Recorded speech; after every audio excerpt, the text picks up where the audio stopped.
relocated over $100 billion in undocumented funds going from Qatar, i.e. the Muslim Brotherhood, to American universities. We found $10 billion at Cornell, $1.3 billion at Texas A&M. Brown University, we found $1 billion in one program called the Choices Program, led by a Professor Bartov, Omer Bartov, who's a scholar of genocide, who's now arguing that Israel is committing a genocide. Interestingly enough, he's running this project that got $1 billion from the Qataris. And they're creating curriculum for over 8,000 schools across the country, erasing minorities from the Middle East, erasing Jewish presence from the Middle East, erasing Christian presence from the Middle East, and inculcating children across the United States in this anti-Semitic, anti-Christian, anti-democratic curriculum. So here you have a regime swimming in money that is committed to the Muslim Brotherhood ideology, which seeks to replace democracy, to destroy democracy. And Islam is a spiritual oath to the Muslim Brotherhood. Yosef Qaradawi, who was the spiritual head of the Brotherhood for many years, always preached that the true believer, the true Muslim, is obligated to complete the work of Hitler. This character was welcomed by the British establishment, and he helped to create, he was the founding director of Islamic Studies in my alma mater at Oxford University, welcomed into, the upper echelons of, the British establishment. Assalamu alaikum. It is with enormous pride to pay tribute to this remarkable center. So is it any wonder that Middle East studies at Oxford or Islamic studies at Oxford, these very important institutions, are turning out apologists for the Muslim Brotherhood, apologists for Hamas, apologists for the Iranian revolutionary regime at places like Oxford, at Yale, and other centers.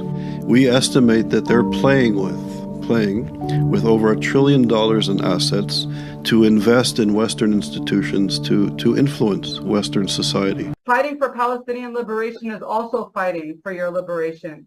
Zionism is white supremacy. And sometimes revolutionary essential. We actually need to crash the U.S. settler state. So we have to struggle to crash things here. And my students were very, very clear about this. We have to struggle for indigenous sovereignty right here. That seek to dismantle the United States. I hope you seek to dismantle the United States.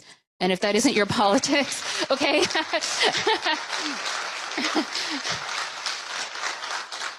I speak as if everybody has this commitment. And the thing is that you should listen to indigenous people when they're telling you that this is the goal. And as always, I cannot wait for the West to fall.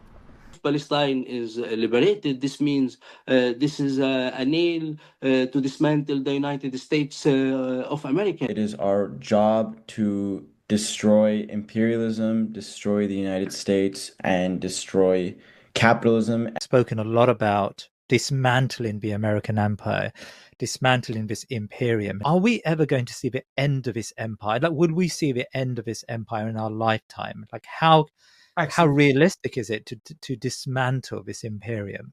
All empires fall. Fall of the empire is inevitable.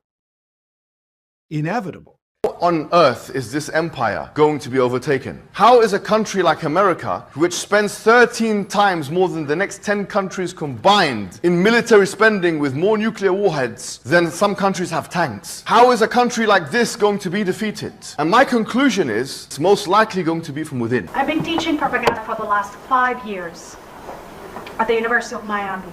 We're in the business of propaganda, whether we like to admit it or not. Because this is what we're doing out here. We're fighting a jihad in the media. It is an ideological one. We get involved in media to make sure Islam is shown positively. Viable as if we're living here to shift this country's political direction and spiritual direction together.